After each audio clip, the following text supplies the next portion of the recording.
episode of the Hooligans Pitch. As always, it's your boys, Michael and Chad, coming at you. But guess what? We're both in the 31 club now. Chad, happy birthday to you. Welcome, thank you. How are your knees? How's your back? Anything hurting? Good so far, you know. Okay. No new aches or pains yet. Not even after this weekend? Like this weekend ended on a high, and also it was just such a conflict of emotions because I was like celebrating my birthday all weekend, and like the football world was really weird and bad. They cracked down on us hard. I remember it was just like last week. I think both of our teams were winning, and like things were looking bright, and then everything kind of took a wild turn. That's week 11, though. That's what happens. Yeah, you know, people are starting to get comfortable, and the script writer said no, buckle up. No, you will not get comfortable. On this fine Monday evening, I am doing a dinner wine, the occasional Merlot. Are you doing wine too? Are we wine buddies? Wine as well. Yeah, we'll sip it. Yeah, I drank a lot this weekend. I was almost not going to do anything for this, but then I was like, you know what? I could do one more day. There you go. Just one more. I might even do a little pod beer if like things are getting hot and heavy, which I just watched Survivor, so I was sweating. Oh. And here we are. So emotions were high then. Emotions might be high now because it's starting to kind of creep in. I can feel the angst rushing through my veins. Let's jump into it. We'll start with Liverpool because I think 99.9% of the footballing world thought, hey, easy win, bottom of the table team. We thought the trap game was last weekend's for us. How about the late game on Sunday to trick y'all? Okay. Here's my take. Lack of urgency was from minute 1 till when did they score? The 75th minute? I think it was later than that. I want to say like 80 or something. Sorry, I didn't have it ready. It's okay. It's one of those things that 80th minute. Yeah. 80th minute goal. For 79 minutes of that game, Liverpool was just in not even cruise control, they were in neutral. A lot of chances, a lot of chances. Lackadaisical finishing, a lot of it just didn't seem like they cared or that game was super important for them. I was kind of thinking like if that game was in Anfield, I probably would have smoked them. First off, if that game was against Man City, probably would have smoked them. Not because of the way that they played, just because of the hype of the game. They just rolled into that thinking they were going to stomp on them. And credit to Luton, dude, they played their ass off that game. They played so good. They didn't make any mistakes. They have a stadium of 11,000 people, which is just crazy small and super, authentic fans that are there and a pretty, intimate relationship they have with their players. And honestly, Liverpool should have lost that game. That's kind of like the way it should have gone. I mean, I watched like the last 30-ish minutes live. Because honestly, I was gonna wake up for it, and then I was like, it'll probably be a blowout. Like, I'm not gonna watch it. And then I woke up, and I think you had sent like a message or something of like, you're just stressed. I was like, what are we doing? Just finish them. Yeah, and then I turned it on, and it was like, it was like Liverpool. I guess like kind of dominance, but just not doing the right things or enough with the ball to get it past Luton. I mean, obviously Luton's going to try and sit back and defend, and you have to break them down. But so much of the shots that I saw just in the last like 30 minutes was from outside the box or some like hopeful cross in. I don't know. And I mean, just looking at the numbers, like Nunez got 9 shots, only 3 on target. Like, and I think the 3 on target were early, and he looked good early. I was like, okay, like what? That's why I was like, one of these are gonna find it. Yeah. Like they're gonna find it, and it just never happened. I don't know who to blame necessarily on Liverpool for this game. I don't think it falls on one person. It's kind of like this was a team This is a team loss, and it's still crazy to me that we drew this game. It doesn't feel like a draw. Like, this was easily, the draw that feels like a loss. And if we would have won this game, we'd be atop the table right now. So it's like these crucial matches, man. They freaking, these are the ones you gotta win, and we're so lucky that this is that classic, like, just like not fully like respecting the other team, or just thinking like, oh, we're levels better than them anyway, so yeah, we're gonna crush them, and just like not like maybe physically being prepared throughout the week, but then just like mentally not really being prepared for it. So maybe it's on Klopp then. Maybe it's on Klopp for not realizing that this was like, this is an urgent game, and we just came off beating Forest, so that wasn't like the biggest of challenges, and that was a pretty easy win.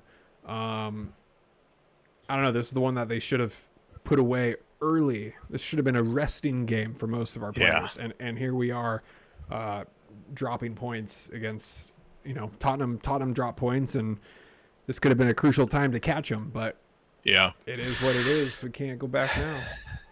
I mean, definitely probably should have won this, but to escape with a draw at least is something to take from this, I guess. But shout out Lucho, man, coming in. He's probably jet lagged, emotionally drained, and scored a crazy goal. Got some serious hops on that goal. That was a nice one. I do want to say this game reminded me a lot of this is just a standout, the Leeds game from last year, where we were kind of just doing the same, like we're fine, we're gonna beat them. And then Leeds scored at like the 90th minute. I remember it was Somerville. I remember that goal so vividly. and it was like, oh shit, we just lost to Leeds. Like, this feels the same to me. Feels the same. I feel like the losses to these like bottom four teams this year, as it stands right now, maybe feel a little bit worse, only because they've all been just so bad. But like, I mean, it's I think it's just one of those underestimating the competition sort of thing. And as much as Luton hasn't been great, they're definitely like growing into this season. And they still are up here in the Premier League. Whether they're really gonna compete to stay, I don't know, but you have to be a certain level of good to make it this far. And I think they kind of showed that like they are going to keep fighting because they have to. Like, Liverpool right now doesn't have the worry of relegation. So it's probably easier to kind of just like not mentally be in these games when you think you're going to steamroll them from the start. I mean, Luton only lost to Tottenham 1-0. They beat Everton, which again, Everton's kind of creeping up now. They're kind of figuring some things out. They drew Wolves early on. So I don't know. I'm not saying they're total shit, but they're not good. Yeah. This should have been an easy victory, and here we are. You learn from it, you move on, and we take on Brentford next, which Brentford showing up this week. So I don't know. I'm kind of, hopefully we figure some things out before. I mean, hopefully that was a little bit of the wake up call, I think so.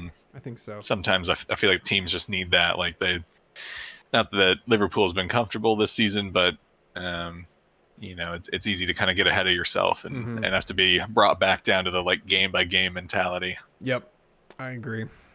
All right, should we talk about the fun stuff with Arsenal? Because there's a lot of we might as well get into it. Who knows how long it's going to take? So,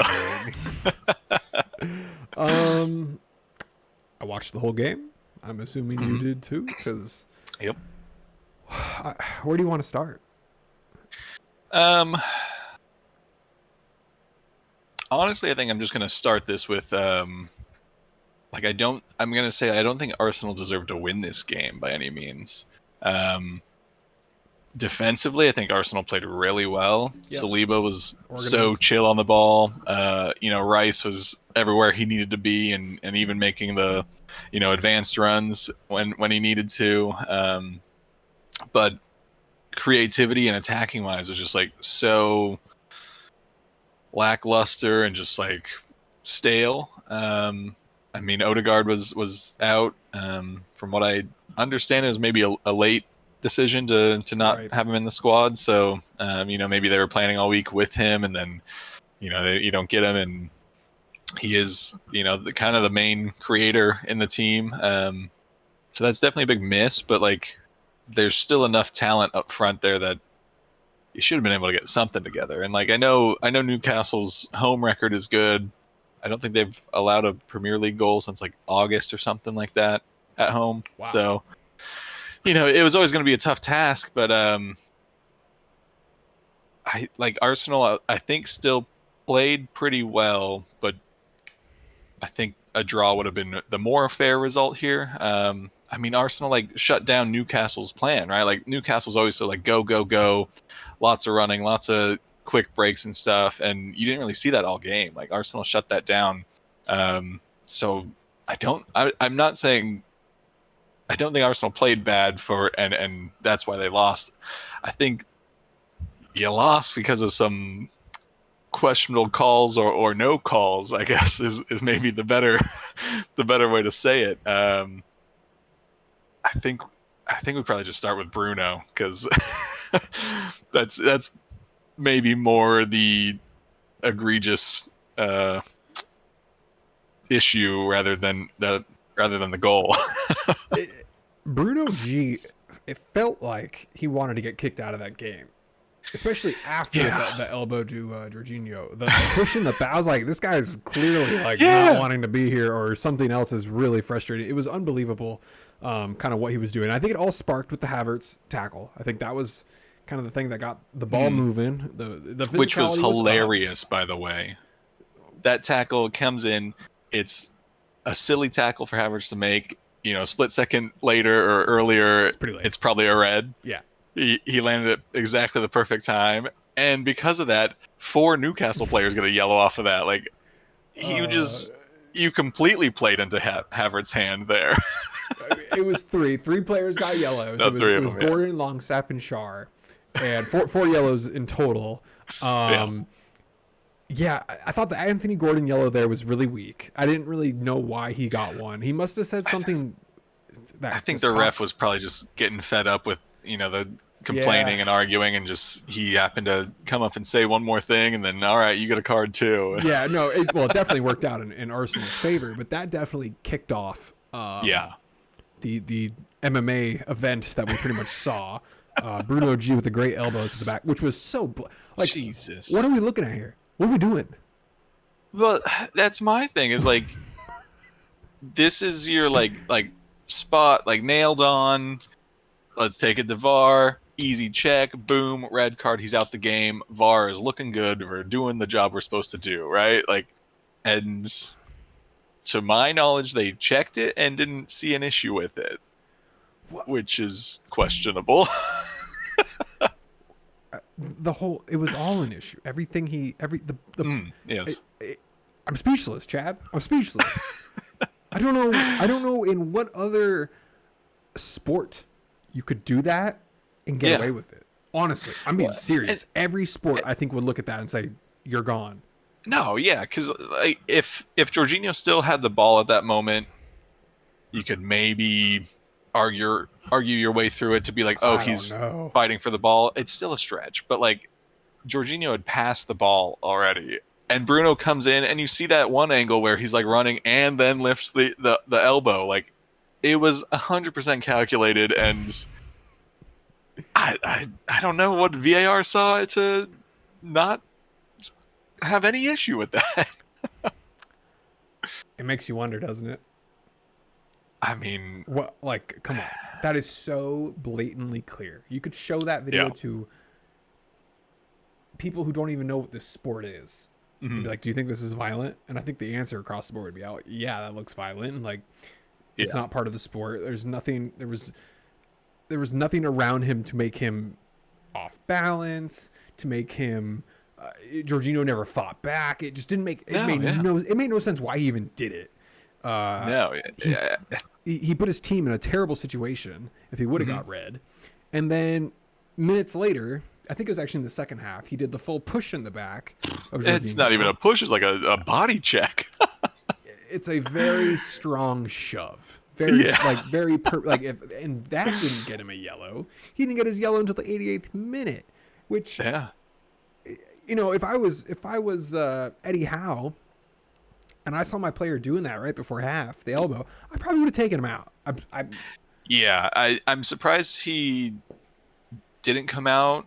I think I probably would have understood him coming back on at half, but I think like once he's already back on Jorginho and looking hot still, like I don't know that you take that risk. Bruno probably said, "You take me out, I'm up." Maybe, yeah. Put the threat out on anyone. Don't test me, Eddie.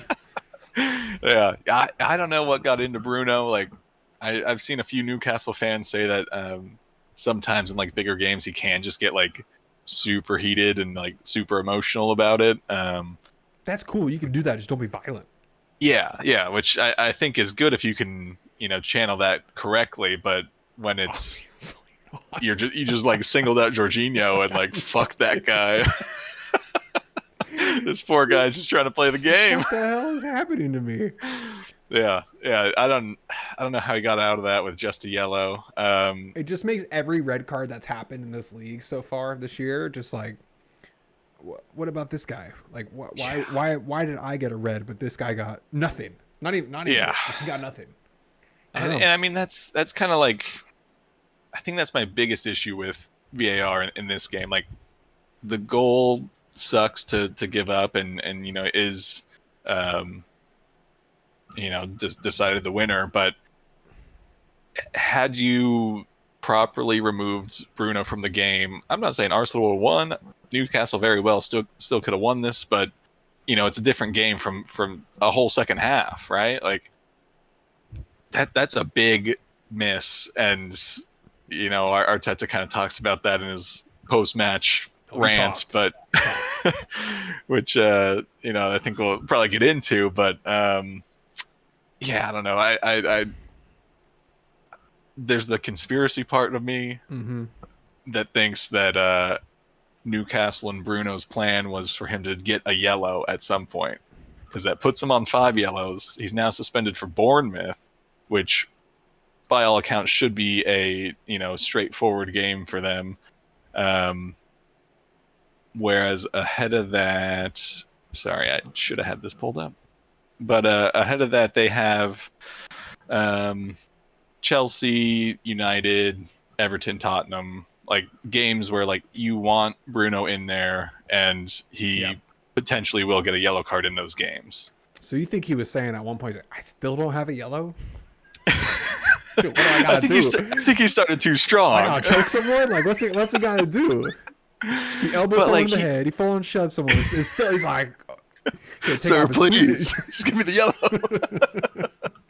Yeah, I don't know. That's the like tinfoil hat side of me, but like, makes sense. He was just everywhere trying to like get in everyone's business. So it feels like if you're the manager, you see that, you take him off because you don't want to risk the red. But he was like, come on, get the yellow. But yeah, if you get the yellow and you're reset come these more challenging games, like, yep. I don't know. I can buy that. I can totally see that being the truth. I just think it went a little too far, obviously. Yeah, for sure. But again, maybe Eddie was like, you need to get this yellow. He's like, I don't know what else I'm like, what do you want me to do? Look, I elbowed the guy. I ran him over. You just got to take off your shirt. Yeah, see, that's what you should have done. Get it done. Just get it done. Quick and easy. Let's talk about the goal. Let's talk about Arteta's little, I don't want to call it, it wasn't a monologue, but it was a Q&A that we didn't get a lot of A, in my opinion. The goal had 3 parts to it, 3 controversial parts. And we'll break it down. Part 1, the ball going out of bounds, which, again, we'll never know without that kind of eagle eye view, but a lot of fans see that green and they go, that ball is out. And it's like, no, hold on. Time out. Pause. Yeah. You gotta see different angles, the optical illusion of we've seen green. That before. Yeah. We have. Gosh, we saw it over there, I want to say in the World Cup.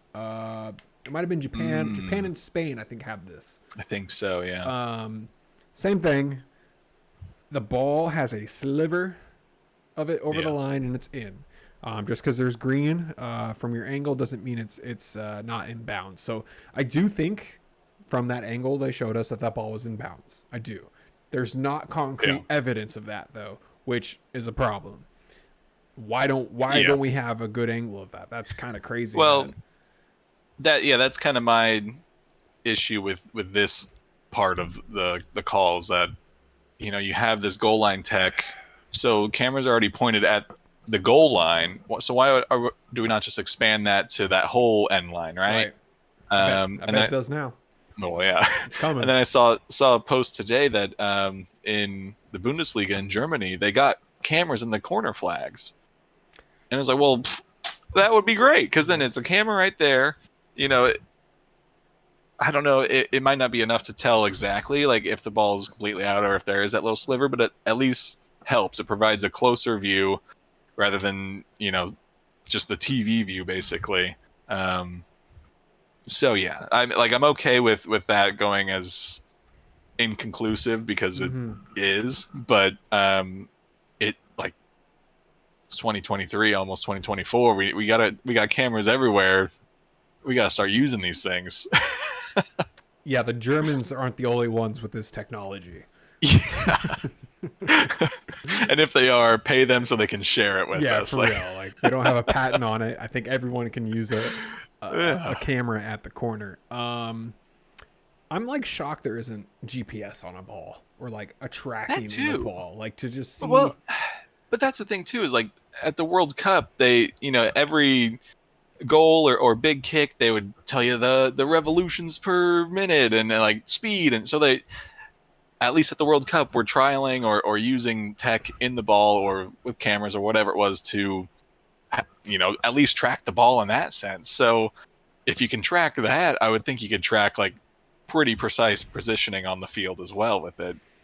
I don't think Premier League's using that tech, but again, the tech is out there. It's not even like hard tech. Like, why not just have a camera just above, like on a string on a line, just like how they have it in like the NFL. They have that camera that slides on that line. I feel like it'd be so easy to implement and save all of this drama. But again, inconclusive for that one. And that's not even like the worst of the three channels of VAR looking at this thing. Which how long did this take to look at? 5+ minutes? Probably right around 5. Probably right around there, yeah.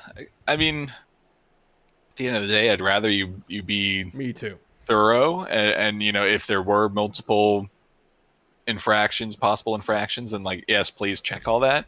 But I do think they need to find a way to kind of speed these things up a little bit, or if not speed them up, like for us at home, this one was kind of nice because we had the commentators to tell us, well, okay, they're checking if the ball was out of play. All right, that's done. Now they're checking this foul. All right, that's done. Now they're checking offsides. But like in the stadium, you're not hearing any of that. Right. Players aren't hearing any of that. Everyone's just standing around like, hello, are we going again? Or like, what's happening here? That it is taking a while.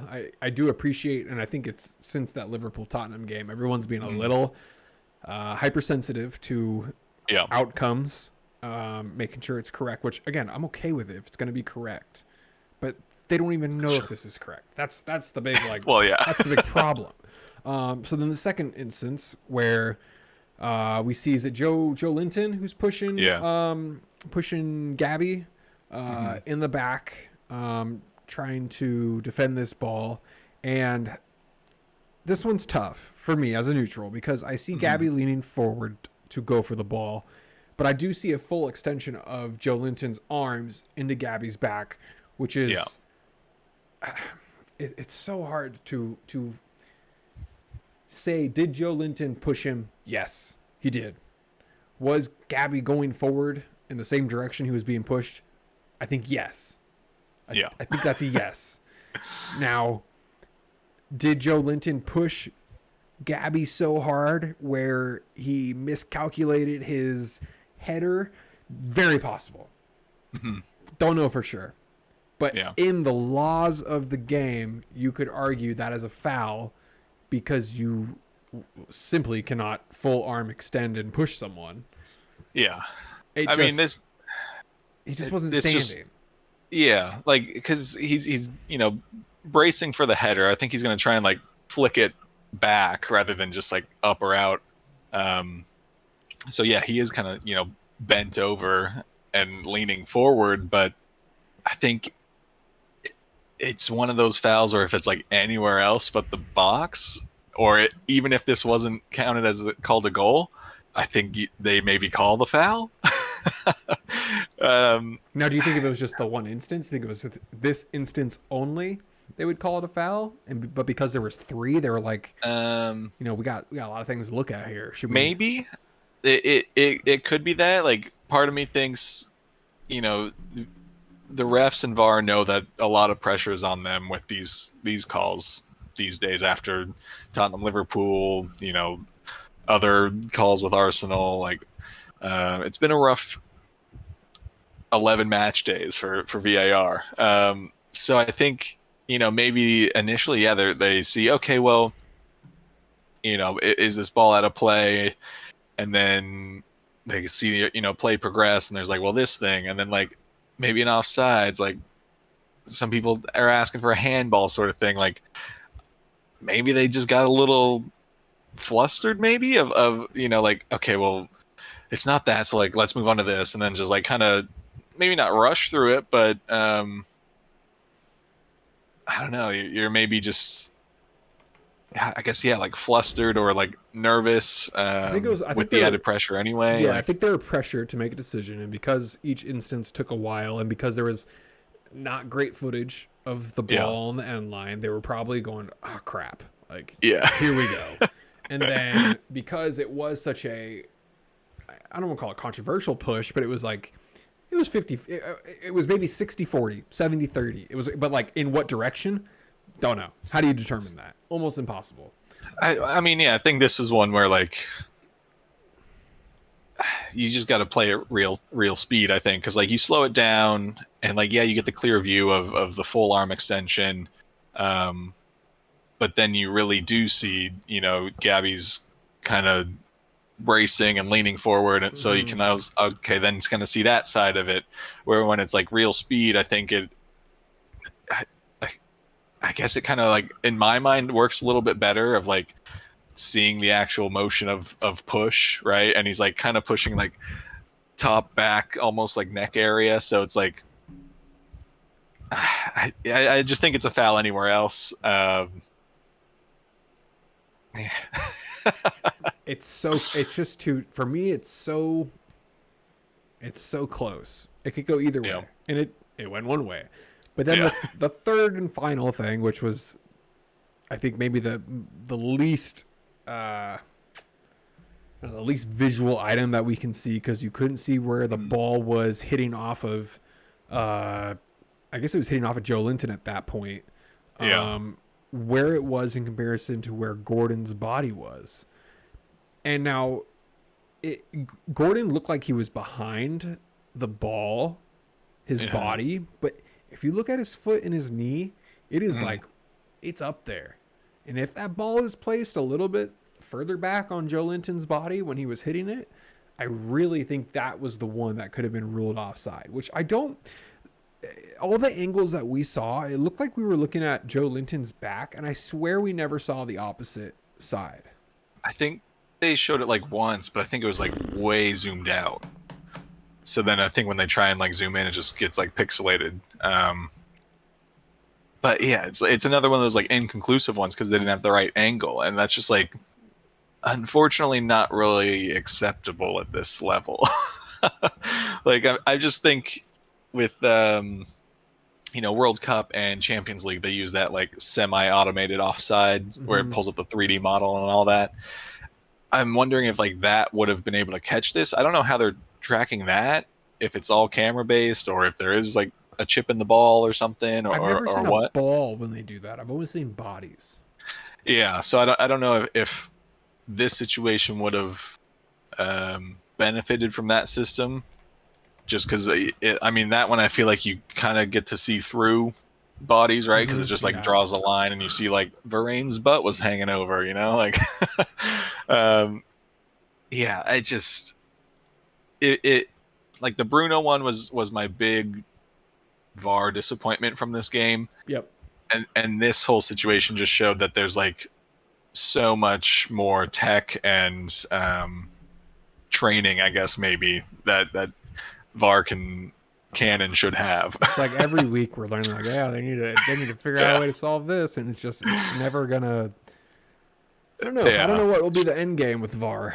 At this point, it's not like it's helping. It does help with some things, but in the long term, it's like at this point, I'm like, whatever, man. Yeah, you break my heart or you mend it. It just depends on the week. It feels like a crapshoot this season. Like last season, I feel like there were definitely moments where it was bad, but overall, I feel like fairly okay, and you could kind of guess where the outcome would go with that VAR check. But like this season, I feel like it's just so much is just up in the air of like what they see and how they feel about it, and like if they want to tell the on-field ref to go check it, or if they're like, he's doing enough already, don't bother him. Yeah, I don't know. I do want to say for that goal though, that all comes from Arsenal's defense shutting off. Yeah. So sure. It's not without fault and blame on Arsenal. I think they all just assumed that ball was going out, and no one ran towards it. No one tried to close Willock down for the cross. So, that's squarely on Arsenal. Even David Raya just like misses that cross, which is kind of unusual for him. So, it was defensive error at the end of it. Yeah, You live and you learn. Yep. But so the Arteta press conference afterwards, mm-hmm. They kept asking him, why didn't you think that was a goal? And very straight, it was not a goal. It was not a goal. And the reporter kept saying, well, which part? He was just like, all of it. And I'm like, come on, Mikel, like, come on, give us a real answer. I wish he could have been a little bit more. I don't know. Yeah, I mean, I think he wanted to keep it a little bit broad, as more of a just calling out the reffing and VAR in general of this season, so I feel like if he would have pinpointed one thing on the goal, like that would have got all the talking points, whereas now it does stay a little bit more broad in general. And Arsenal released a club statement supporting him, which I think is good. I see a lot of fans saying Arteta's crying about it, and especially after the Tottenham game today, like they're saying, well, Big Ainge, or like he knows how to take a loss. And it's like, yeah, you could say that, but like this wasn't just the goal, like that was the issue. Like if anything, Arteta should have brought up the Bruno situation more. He did bring it up a little bit. He was asked kind of like, again, super vaguely, he said on the Havertz and Bruno Guimaraes incidents being talkie points, he said, yeah, and the penalty on Eddie, there's a lot of things we can't continue. So like, he acknowledged it, but he definitely didn't lean into it, which I think he very well could have, and gotten a lot of support off of that. Because again, Bruno G right now is the highlight of the missed VAR. Like, yeah, Liverpool should have scored a goal, but this dude just tried to elbow someone in the head, and VAR said, let it was his forearm. It's good. Dude, he could have slapped him across the head like that. It's like if he would have done an open head slap on the back of Jorginho's head, I am willing to say he would have got a yellow for it. Probably. Because it was so like obvious, but because it was his elbow and he was I don't know. It doesn't make any sense. We could go in circles about this thing because of how dumb it is. I mean, like my takeaway from Arteta's post-match comments was like kind of the same with Klopp's comments after the Tottenham game of like, it's one of those situations where really fans of all teams and even other teams should just kind of like maybe not rally behind him, but at least show some support, because at the end of the day, you do any of us want the reffing to be held to a higher standard and everything to be called fairly, right? Like, yeah, it's easy to poke fun because, he's just complaining because his team lost, yada, yada, yada. But like, you got to look at bigger picture here. And like, it should be teams, players, fans, all banded together to be like, look, we want this to be the best league. if refs need help through more tech or better VAR training or third party VAR, so they're not even involved with the on field play, like let's figure it out. Let's get it going, because Just ask, you baby. can't do this. Yeah, you can't do this week after week. It's getting crazy. Really, dude, we got so much more to go, and like it could get worse. It could. Yeah, and that's the thing is like, Liverpool and Arsenal, it can affect your title hopes, which sucks. But I'm thinking more of like on the relegation end, because that's a lot of money you're missing out on if you get relegated. Like, depending on the status of your club, like Everton's already kind of shaky. There was talk if they go down, they're just folding as a club, right? Like, that's massive. So this situation for the top team sucks, but those bottom teams, like, that could mean your club is in existence or not. Like, I mean, Everton's got a new stadium coming in too, so they're in some weird places right now. But I do want to note this really quick, because I forgot to say it. Liverpool's squad is $670 million.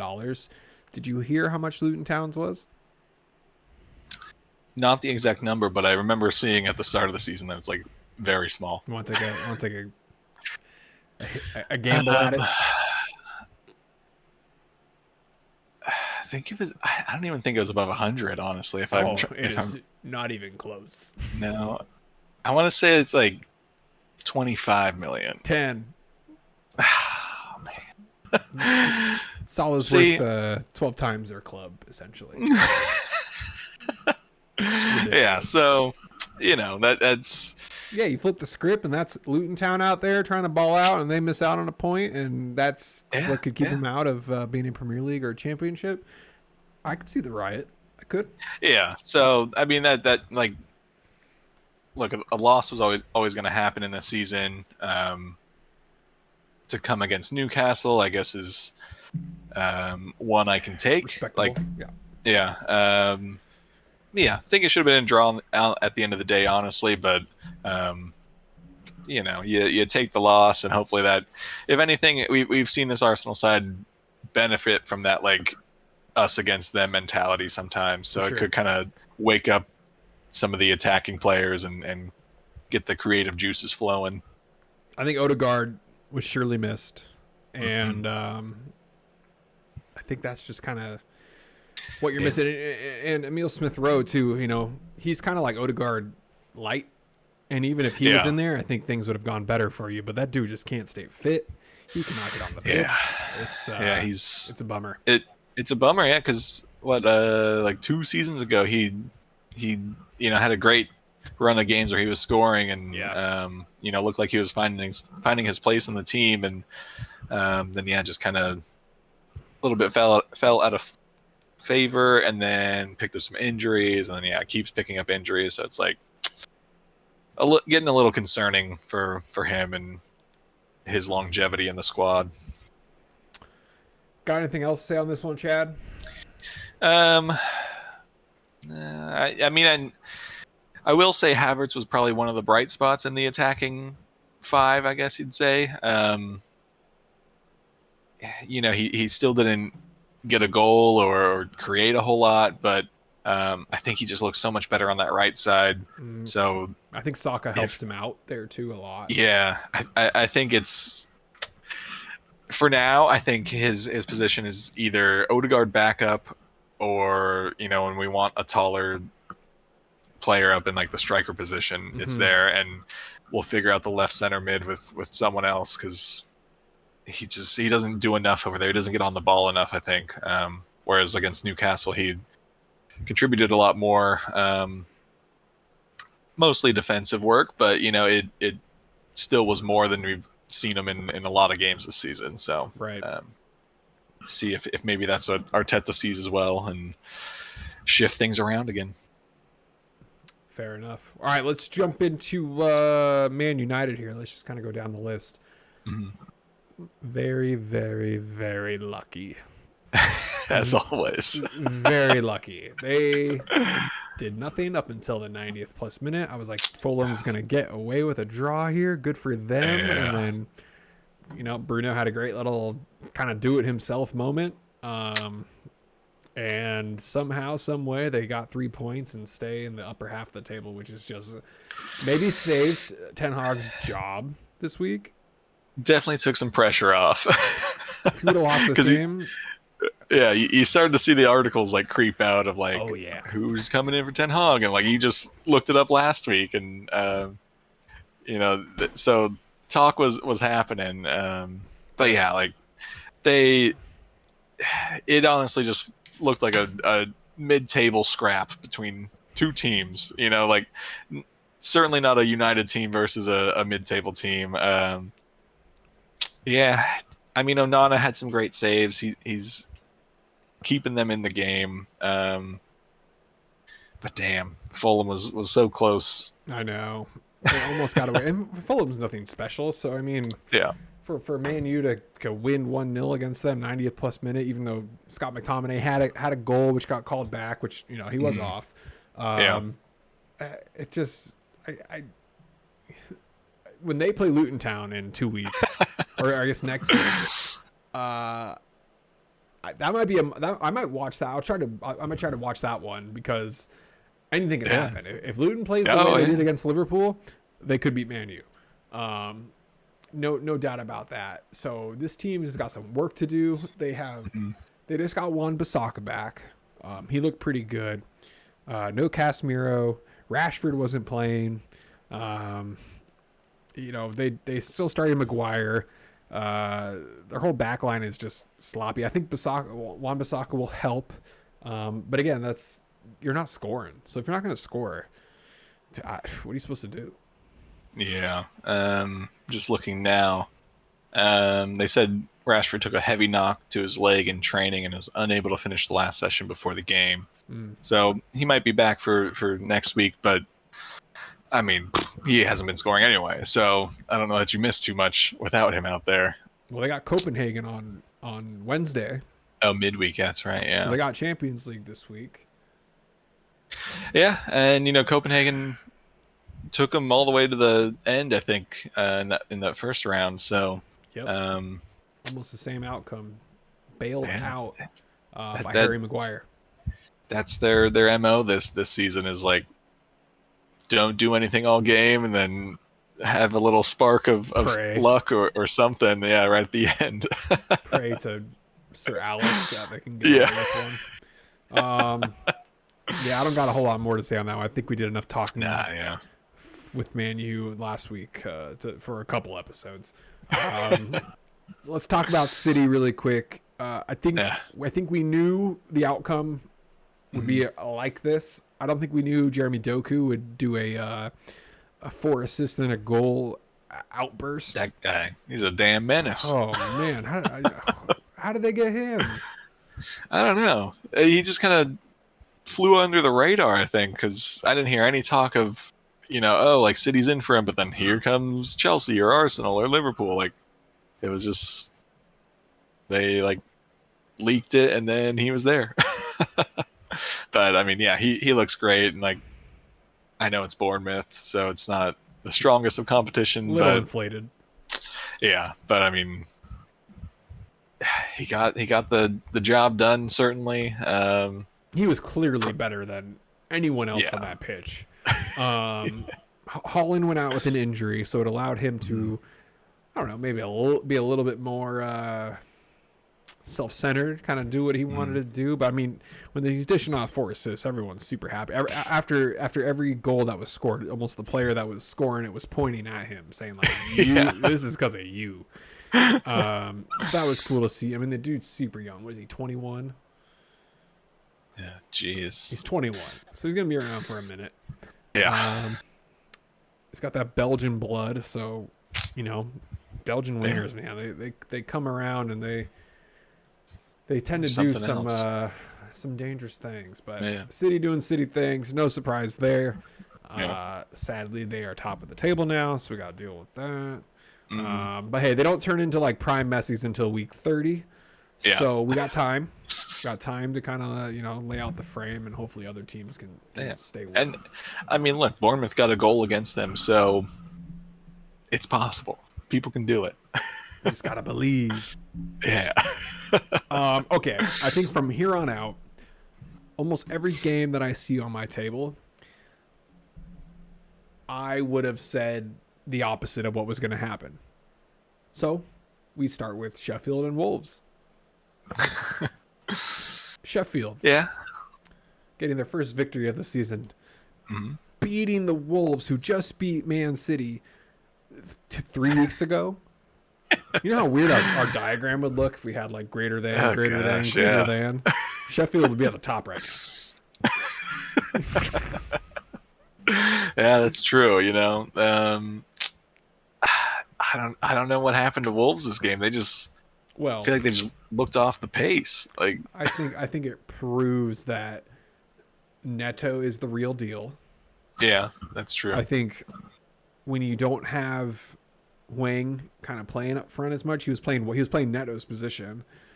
That's not what has been dangerous for this team. This team has been kind of Wang central or kind of left striker with Neto playing that wide spot. So Wolves got to have a new identity now. Has there been any injury updates to Neto? I'm going to check right now. I didn't look 11/27 is his potential return. So he's still got a while. So Wolves, you got some work to do. You got to figure some things out. It was Fabio Silva who gave that PK away, crying at the end of the game. I don't blame him. That's harsh. It was a PK. I understand being upset that the worst team in the league beat you. Yeah, I mean, he just seemed a little too excited in those challenges. Like he's stabbing his foot in, and like at that point, you just want to block him out and push him out away from goal, right? Like you don't necessarily need to get the ball from him right away. Well, here's what's gonna happen. His coach is gonna tell him you're a striker. Don't even be in that situation. That too, yeah. What are you doing? Don't be in the box. Don't be defending. Yeah. Be at the halfway line waiting for a run. He's 21. He's super young. I think he's going to be pretty good, considering he's been in Premier League now for 2 years. Couple of years, yeah. His first tenure with the Wolves was in 2020. So, that was when he was 18. So he's already seen some things, and that's good for them. I think there's a lot of potential there, but I did not expect this outcome. Not at all. And this is the first of many for the weekend. It's a weird weekend. Anything else you want to say there? No, that's kind of all I got for it. Like there were some nice shots in there, but Wolves just looked like Sheffield looked like they had so much energy compared to the Wolves, which is like kind of weird to see. Yeah, shout out to Cam Archer for that nomination of goal of the week. That was sick. Yeah, that's a great goal. Great goal. Brentford and West Ham. If you would have told me the score was 3-2, I would have said, yeah, West Ham won. Psych. West Ham, despite having a great goal by Kudos, I really, really like him on that team. Yeah. He looks good. He looks really good. They gotta keep starting him, and like I think it's happening. Yeah, maybe not like build the team around him at this point, but he needs to be like one of the first names Moyes writes down on the team sheet, because like he just has such a liveliness about him, and he's threatening and always getting in these dangerous positions, and his goal was great. Even for Bowen's goal, like he was there creating the run that created the danger, which allowed Bowen to get his goal. Like right. Well, he played the full 90, so that's promising. But when Paqueta comes back, I think that'll be an interesting shakeup, considering their midfield right now. I feel like they have a lot of pretty stacked midfield, and who they're going to play there will be a tough decision for Moyes to make. I do want to shout out, though, Jared Bowen in an interview this past week. I don't know if you saw this interview that he did. He was asked who was the best right winger of all time in the Premier League. And come on, you know who he said. He says Mo Salah, the guy I'm about to take over for when he's out of here. And I'm telling you, Chad, I haven't seen it anywhere. I haven't seen anyone say Jared Bowen. I feel like coming to Liverpool. You need to go to Vegas and just like throw the money down on a bet of this right now. Can I do that? I don't know if they take that bet right now, but like I'm gonna look into that. It just makes so much sense. Yeah, you've been saying it for a while now, and then this comes out, and like Salah's only getting older. Bowman's only kind of growing into his prime years. Like, and Klopp was again asked what Mo Salah's future is, and he's like, he hasn't said anything about leaving, which is the number one thing that people say when someone's leaving is they're not saying anything about it. It's like, okay, we know it's coming. If this move happens, it'll just be a refocus for Nunez. I think at some point Nunez is going to be the focal point, and what better setup people to have rather than Diaz and Bowen on the wings. He's having a great year. West Ham is going to drive up that price. I think it's coming. It's a good shout. Yep. We'll see what happens. But Brentford, the real winners here. Nico Collins, hello. Almost had 2 goals this game. The young Irishman having a career day. He scored a goal, had some great clearances, has some great tackles. Brentford putting up 3, which we really haven't seen that much this year. Kind of coming alive. Yeah, I mean, this should have been West Ham's win. Like, I don't know if you saw Antonio blow the sitter, but man, that would have put it to, I think, 3-1 at the time. Like, I don't know that Brentford makes that much of a comeback at that point. But yeah, Brentford kept fighting. Neil Maupay gets his first goal in 14 months. I know, that's crazy. How are you still employed in the Premier League? I'm like, what team was he on? I swear, I've seen him in like 4 different jerseys in the last year. Yeah. Brighton, Everton. I feel like he was on Forest at some point, and I'm just blanking on it. I guess we could. I think he got loaned, to some other team there. I think so, but so I guess good for Brentford. Hopefully this gets him going and scoring again, because Mbumo's been doing what he can, but he's no Ivan Toney, and there's still the question marks of Ivan Toney when he comes back, or if he just goes to a different team right away. I don't know, but good on Brentford to fight back and get this win. Yeah, super impressive. Ben Mee sighting, that was fun to see. Yeah. It'll be interesting to see how they work him back into the squad. I think with this performance of Nico Collins, though, if you're Thomas Frank, you got to rethink about how you want to lay out that back line. This is kind of the problem you want to have, right? Like, Ben Mee's 34. Like, he's at the end of his defensive player career. I mean, unless you're Thiago Silva, you got like at least 5 more years in you. But Ben Mee's been through the trenches at those Burnley teams. Then he's been a key figure here at Brentford. So like, if he can kind of play that leadership and mentor role, and then step in when he needs to, I think that's a great setup for Brentford and for Frank to get together and kind of plan for the future a little bit. I think that's probably the direction they will and should go. Yeah.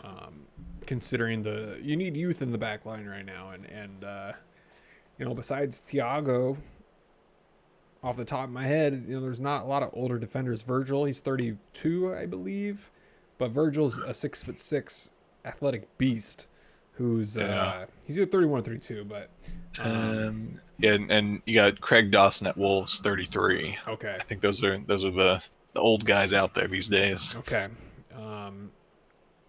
Father time. As I say, just turning 31, but let's go.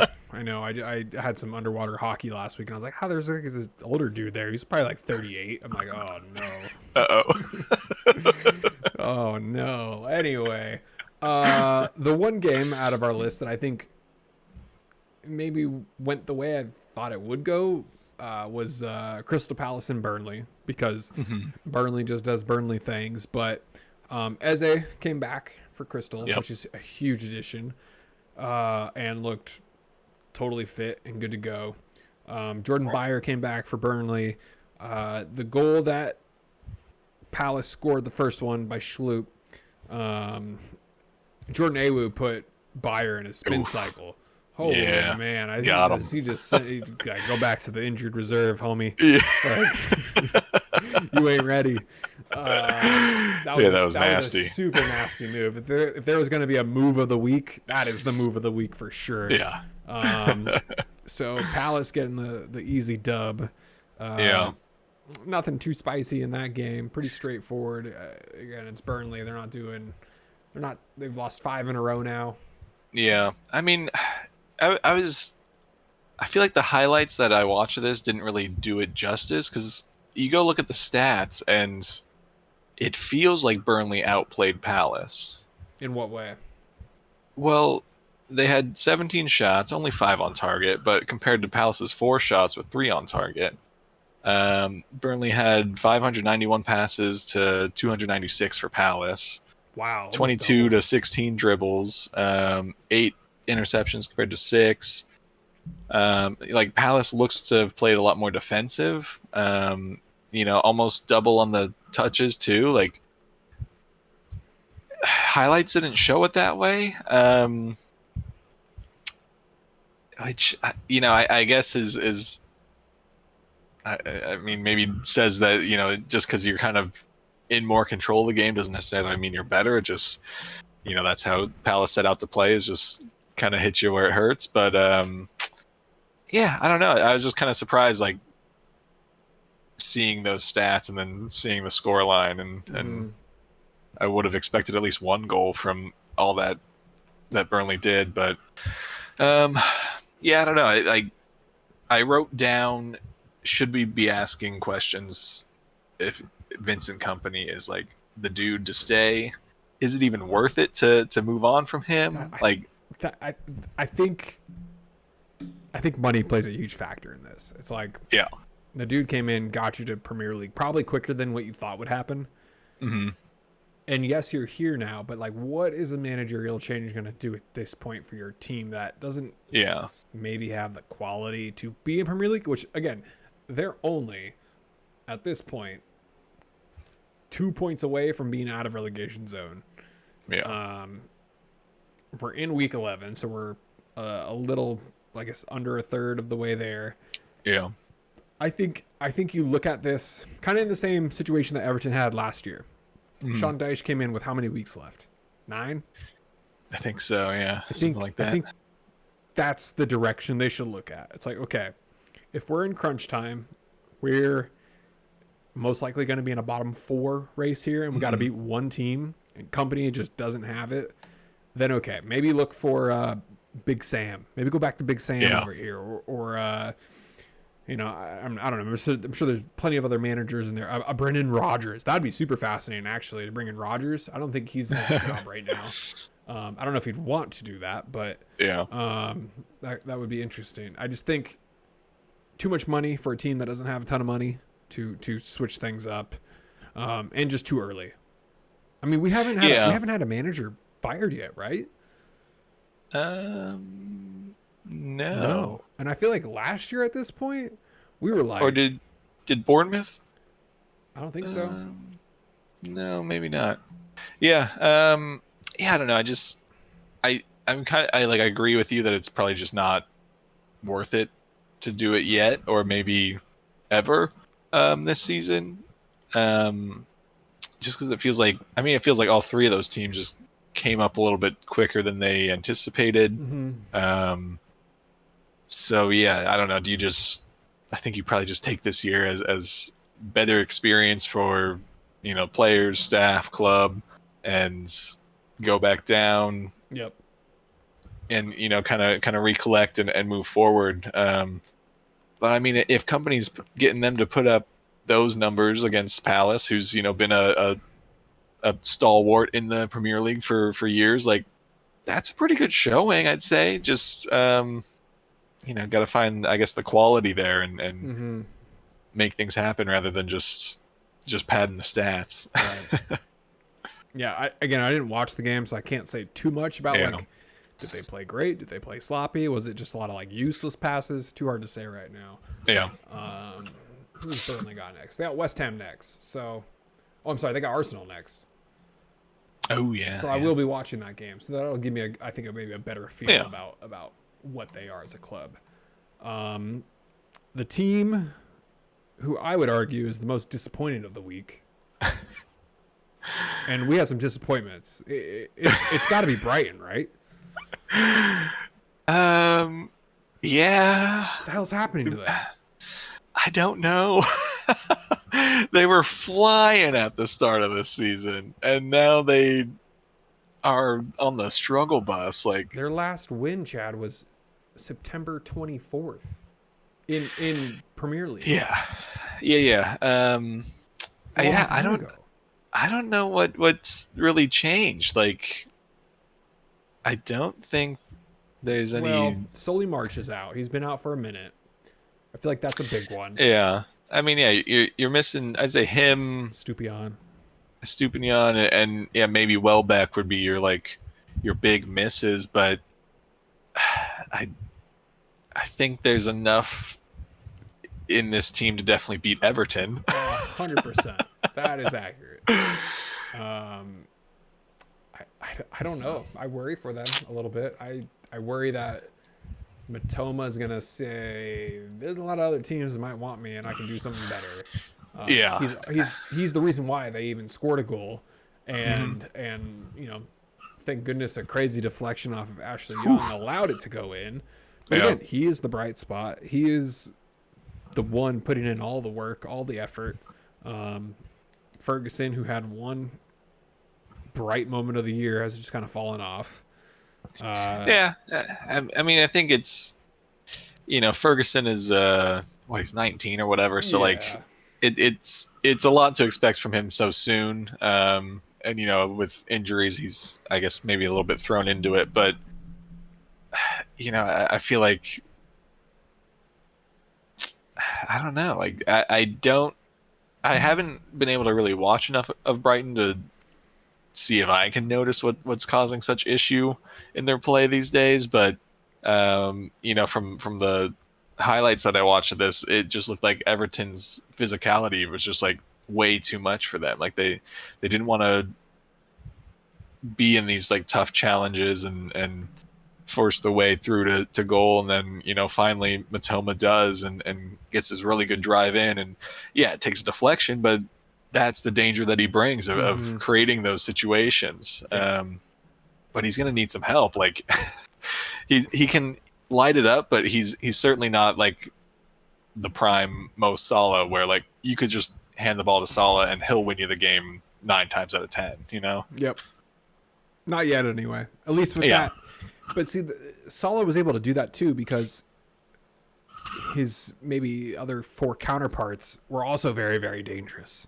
Yeah. So you had to respect them too. Brighton doesn't really have that. Mm-hmm. The other teams aren't really worried about. God, who's even playing right wing for them right now? It's that a Dringa, something like that. Yeah. So I mean, it's all about respect, and teams respect Matoma way more than anyone else on that pitch. So of course they're gonna double, triple, do whatever they can to shut him down and make someone else punish them, and no one seems to be doing that. So Brighton needs to figure things out soon because they're quickly falling down in this table. I mean, no wins and the last 5 here. Even your scoring has slowed down. It's I mean, if you're gonna have a stale point of your season, I guess better to do it early. But right.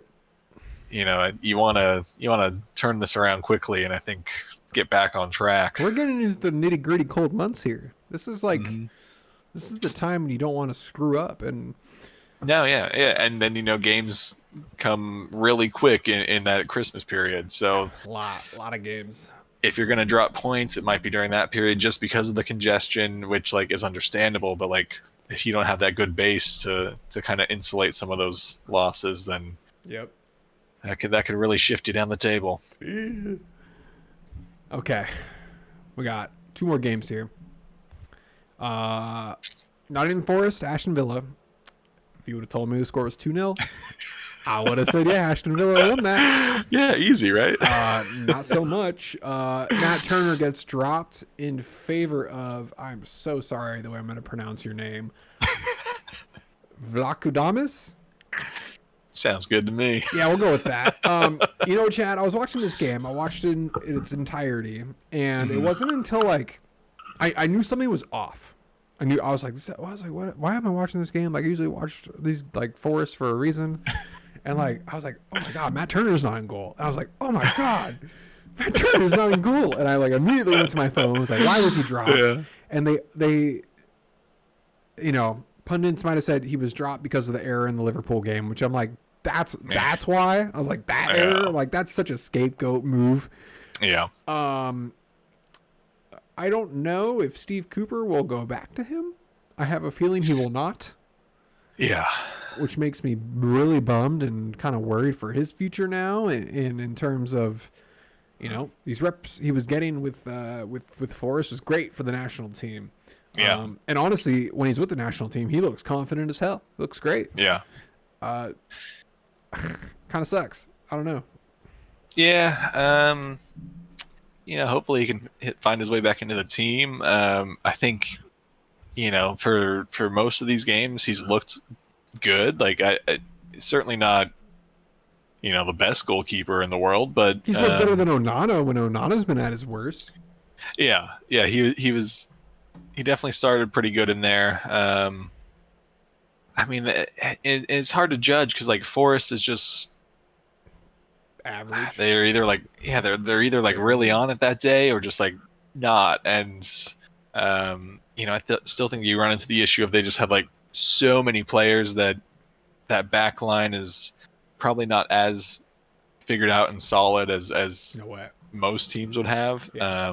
So that plays a part in feeling confident in your defenders and your goalkeeping. So I don't know. It might just be one of those Brighton situations of, try out a new keeper this week, try out the other one next week, and see what happens. Well, I ain't got time for that. Yeah. But Forrest somehow came up with the win against Villa.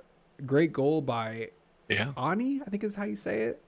Ani. Yeah, I don't know. Yeah. Again, a great goal. He. I liked his celebration. I'm trying to remember what he did. I want to say he rocked the baby, but I'm getting confused with someone else. But the second goal, though, on Emmy was a tough error. They called it a goalkeeping error, which I think is totally harsh. He got a hand to it, made the incredible save. But then, of course, the momentum, the torque, and the spin on the ball just, made it fly into the goal. But Forrest coming away with a huge win against a Villa team who's been destroying Premier League. I think it's safe to say the last 2 months it felt like. Yeah. Oh yeah. They've been cruising. I feel and have looked more than threatening in every game, and in this game they've been one of the best. Yeah. Last loss was Liverpool September 3rd. Yeah. So they've been really putting teams away, and I don't know, that trip over to Forest was too much. Just another game that I didn't expect to go this way. And this is like the fifth one. And now we jump to Spurs and Chelsea because this game spent more time watching stupid replays than the actual game.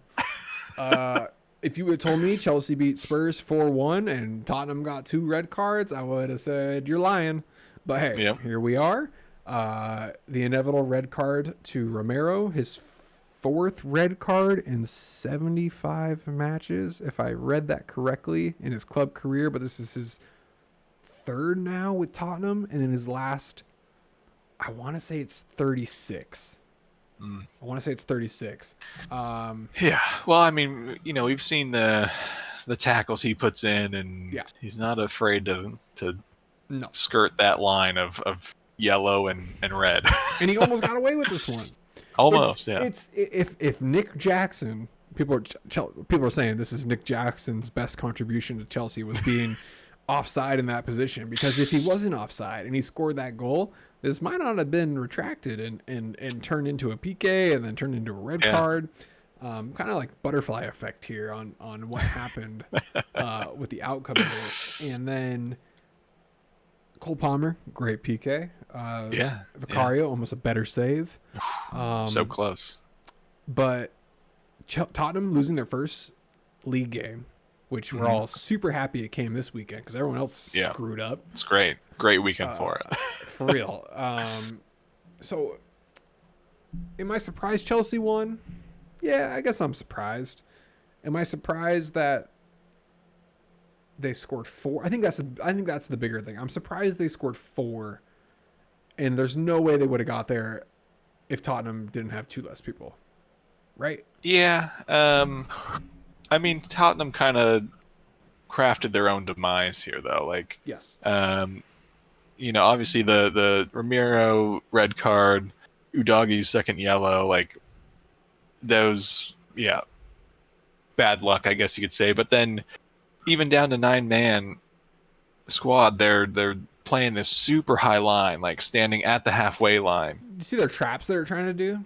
Yeah, so like I get what they're trying to do of like really condense the field of play, right? Yep.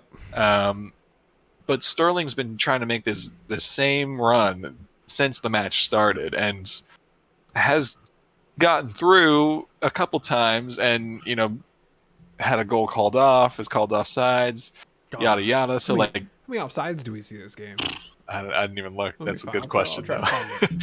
But I mean, like playing such a high line, you're just asking for more goals to be scored on you. And honestly, if I was Vicario, I'd be kind of pissed off at this setup because you're asking him to do a lot of sweeping, which he looks very capable of and did a good job for the most part. Mm-hmm. But then you're also working him really hard and putting him in dangerous situations. Like, you saw Mudryk see him hesitate to clear it that one time. And all right, Mudryk says, I'll challenge you on that ball. Makes that challenge, and I think Vicario gets a little bit of a dead leg or something there. But at that point, your sub windows are gone. You've already lost Madison to maybe an ankle injury, Van de Ven to probably a torn hamstring. You really want to, kind of put your starting keeper in this dangerous position now, and instead of just sitting back a little bit more. And yeah, it's not, Big Ainge's way or whatever you want to say, but like, I think that was just dumb tactics at that point. I don't disagree with that. And even when Romero got his red card, I was already like planning out who my subs might be. And I was like, another man injured. I was like, who are we going to do next? So I was, here's the stat, Chad. 4 disallowed goals, a red and 4 yellows, a penalty, 2 goals, 2 serious injuries. I know there were 12 VAR checks in total. Oh so my God. I don't know if that's the most, but I'm assuming it is because we watched more of VAR than we did in an actual game. I mean, I was working during this game, so like I just got to listen to it. But even at one point, I was like, I don't even know what's going on anymore. Like, I can literally just like turn this off and come back 10 minutes later, and it'll still be the same thing. And you pointed that out too. Of the commentators are kind of getting fed up with it, like, which I get. And in Ainge's post-match comments, he kind of made the comment, I guess, that like, we did all this standing around. I'd rather we just like play the game. And like, I'm with you. I get that. Like, that's what we all want to see. But again, if you have this tech and you're using it properly, it should get you the right decisions on everything. I think, we just got to find a way to speed it up a little bit or trust the on-field ref and his team a little bit more, maybe. I don't know. But, it was just check after check. 12 plus minutes of injury time in the first half, which how much of that was injury? Maybe 3, 4? Yeah, not a lot. A lot of it was the VAR. And then I think hell, there could have been more in the second half too, but at that point it was a blowout. And maybe I'm not sorry, Nick Jackson finally scoring a hat trick, which is he was very happy about it, but I'm just like, he did say Chelsea was the best team in England, and I was like, good answer, but at the same time, like, I mean, check yourself. Look, I've seen a few comments with the same sentiment of like, this is the least impressive hat trick I've seen. Like, not because the goals weren't, extravagant or anything, but like,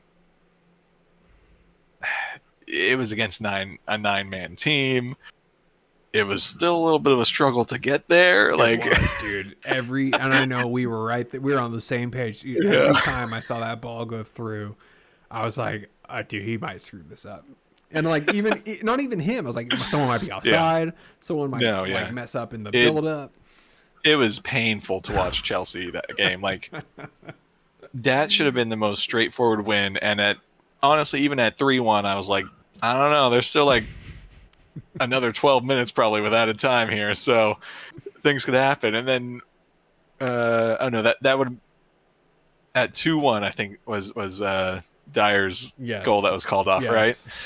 So I mean, it was that easy. Like, it could have gone the opposite way. And as much as I will take the Tottenham loss, and I like that more, the laugh of Chelsea failing to win against a 9-man Tottenham would have also been high up there on my list. Well, this goes back to Tottenham Liverpool, where they could barely get by if it weren't for an own goal. It just goes to show maybe Tottenham isn't that good, but losing 2 defenders for a couple of games here, it's gonna get interesting for them. Yeah, we're gonna really see what they're made of, because Madison, I haven't heard anything on, but he was definitely feeling his ankle in that game. So if it's an ankle injury, like, that could be a handful of games out. Romero's out, 3 matches? Till December 7th. Okay, yeah. Van de Ven, that didn't look like a small tear. He grabbed that thing and he was yelling. I think that would not shock me if he was done for the year. Yeah, and I did see that he had a similar big hamstring injury when he was at Wolfsburg. So I don't know if it's the same leg or anything, but it's it looks bad, I'd say. And you lose Udogie as well for a match. So we'll see what they're made of. They got Wolves next, which, who knows? Coin toss. Aston Villa again. Well, I don't know. I hope Villa after this week, I don't know. And then Man City. So that's Romero out of those 3. But then even then, you come back to West Ham, Newcastle. Like, they're in kind of that tougher stretch right now. They're in the thick of it. And you just lost some big names, so we'll see how that depth is looking. Good luck. That's all I have to say. Good luck. Yeah. And we totally skipped over it. Romero's little kick out. Oh, I know. Yeah. I'm. Who did he do that? I'm conflicted on that. He didn't do it on Enzo, did he? I think it was Levi Colwell. I think. Yeah. Because he certainly doesn't kick out with much force. Right. No, it did not hurt him. But it was. Is that not one of those situations where you say, oh, we don't accept that anyway, here's your red card? I think it's a yellow. But again, it was nothing. Yeah. So now, I don't know, Chad. This whole like, what if Bruno G can elbow someone in the back of the head and not get anything? Why should Romero get anything if he kicks someone in the? No, he did it on purpose. Yes. Yeah. Can't deny it. Should he have gotten a yellow? Yes. A red? I think that's really harsh. See, yes, because it didn't do anything. It didn't. It wouldn't have changed an outcome. It didn't hurt. But I think it's more like just to show that you don't allow kickouts, right? Like that's not something that we allow in this league, to randomly kick out at the opposing player because you're frustrated. I don't know if you need to necessarily take force into that. It's a tough one. I could, at the very least, it's a yellow. Yeah, no doubt about it. But it, and I think justice was served at the end of the day when he gets sent off anyway. But karma, it's. I'm okay with it not being a red, but at the same time, I could see it being a red just to like kind of lay down the law. The bar just keeps moving. It keeps like Yeah. going up and down. All like, oh, red. Nope, no, we're gonna be up here. No, no, no, we're going down here now. It's constantly moving. Yeah. Again, it's Well, all, and so that's the thing is next week it'll probably be some light reds out there because they're like, oh yeah, that was an elbow. We should have called it. So then any little small aggression like that looks somewhat dangerous or threatening is like probably going to be a red. Yep. Probably. Yeah. All right, game that I'm looking forward to next week. I'm gonna go with. I think I'm gonna look forward to the. I think Chelsea, Man City. I think maybe Chelsea can build off a little momentum off of this game. At least a little bit of optimism that they know they can at least score 4 goals. So I think that'll be my highlight one. That'll be the Sunday game before we go into the break. I know. A long break, too. I will shout out, though, next week will be our 50th episode. So bring your popcorn. Nice. And then, hopefully we have a nice, hopefully a better weekend than this one in terms of our footy. Should be good. Yeah. I mean, I definitely got eyes on the Chelsea Man City. I mean, that United Luton. Yeah. I feel like it could be a spicy one, or Catastrophe. United could wake up, I don't know. But everything else should be straightforward. But I mean, this week has showed us that maybe it's not that way. Nothing is simple. Yeah. Nothing. All right, should we do our nominations here? Yeah. It's pretty straightforward for me. I think it's straightforward. Yeah. Doku is my player. Easy player. Easy for you. Easy for Not me. Jackson with the hat trick. Not. No. Not even close. I almost wrote him down because he got the hattie, but I was like, I don't feel like he earned it. I didn't write anyone down but Doku. No, it was literally that kind of week. Like, he was the only one that stood out. Yeah. So. Game, a little bit of a tough one for me, but I'm gonna go kind of. I don't know if it's a zig or a zag, but Sheffield over Wolves, first Premier League win. Wolves again just beat City 3 weeks ago, and yes, their team is a little different then to now, but first victory in the Premier League, I feel like you get some flowers. Yeah, I definitely had them down. I also put Brentford down just because they made that comeback. Yep. But I think that the Sheffield's win is probably more impressive. Last minute PK, like there's some pressure there. There's some pressure. Goal.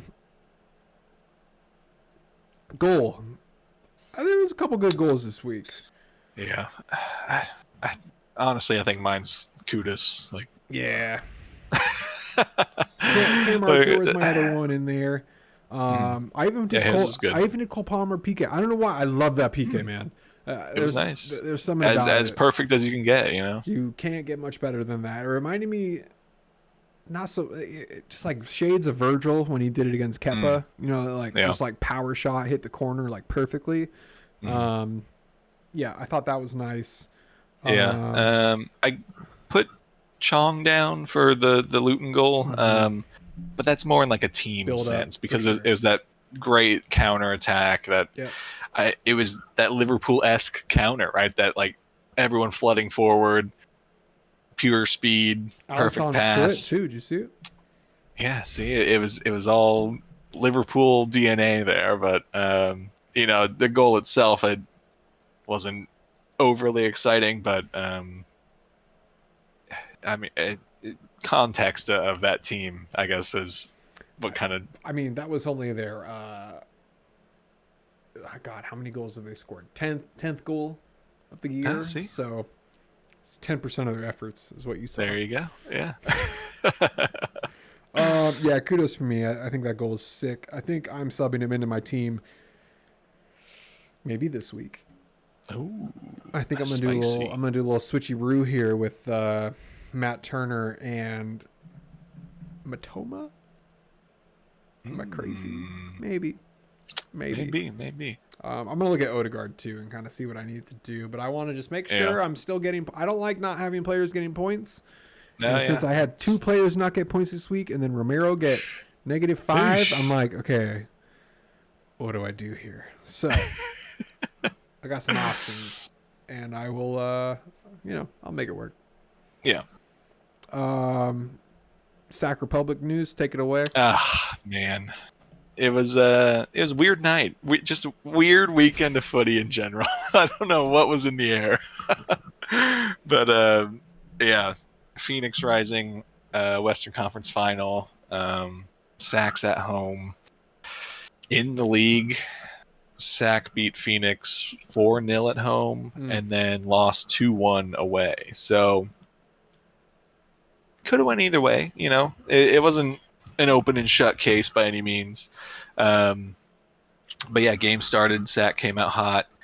There was a fight in the Tower Bridge supporters section. Whoa. So that was already weird. Energy was weird. Between supporters? Between supporters. From what I can gather is there was people in like the lower rows waving big flags. Okay. And the people behind them were getting upset that they were blocking their view, and I was like, "You're in the supporter section. I don't know what you're. Yeah. You're not always going to see all the game. I don't know what to tell you."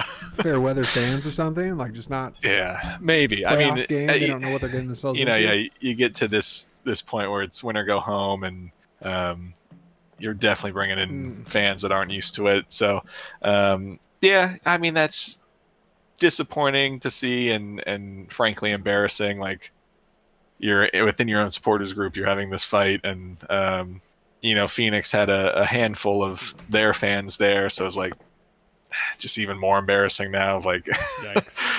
Yeah. So weird energy, but Sac was playing well, looking good. They got a goal, feeling good. Almost cried when they scored. So, I was in it. I was on the ride. Then yeah, second half's go in.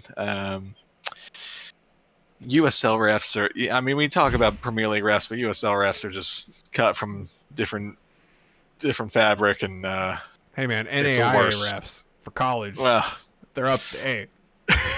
I'm right. They're probably maybe right above that. I don't know. I had to talk to him after a game tonight, and I just wanted to ask him so many questions. I was like, all right, what happened here? But I couldn't do that. I had to be professional. But yeah. I get it. They at every level. I hope they're not watching. At every level, they're doing something just a little hasty, a little different. Yeah. So I mean, calls were all over the place, but that's USL. That's nothing new for this game. Yeah. Unfortunately, one of the calls results in a free kick, probably like 25 yards out, and Phoenix sends it in, and it's just like a weird scramble, and it ends up being an own goal off of one of the Republic's defenders. So, all right, we're 1-1 at like the 80th minute or something. So it's like, all right, well, there's still time, and then even after that, there's extra time and penalty kicks if needed. So I was like, all right, we're in for a long night. Let's do this thing. And then like 93rd minute or something, former Republic player Emil Cuello just hits it from top of the box, perfectly goes in. That was the dagger, of course. Was that on the supporter side that he scored it? On the supporter side. He knew what he was doing. Yeah. And then at that point, it's just like, there's bad fans in any team, and unfortunately people start throwing bottles and beer cups and stuff. It's like, Jesus Christ, come on. Like, it's again another just embarrassing little point on the night. But yeah, it ends there. That's a 2-1. That's it. A bummer of a night, but I don't often get a game around my birthday, so I was pumped to get that. Normally season ends mid-October, and then in recent years Sac has pretty much either gone out first round or has just been away.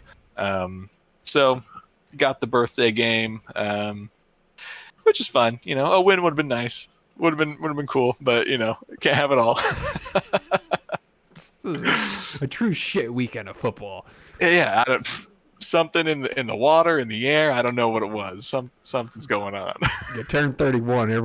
Everything started dying around you, Chad. That was it. You know, I don't got any more aches on bones or anything. What? In my heart, though, oh yeah, breaking. The one true muscle that's hurting the most. Yes. Well, welcome to the club. You're here to stay. It doesn't get any easier from here. So yeah, Tampa will not be happening. But hey, always next year. That's it. Always try next again. Year. We try and try again. All right, Chad. Episode 49. It's in the books. I'm exhausted. Monday evening. Can't wait for next week, episode 50. With that, the Hooligans bitch. We are out.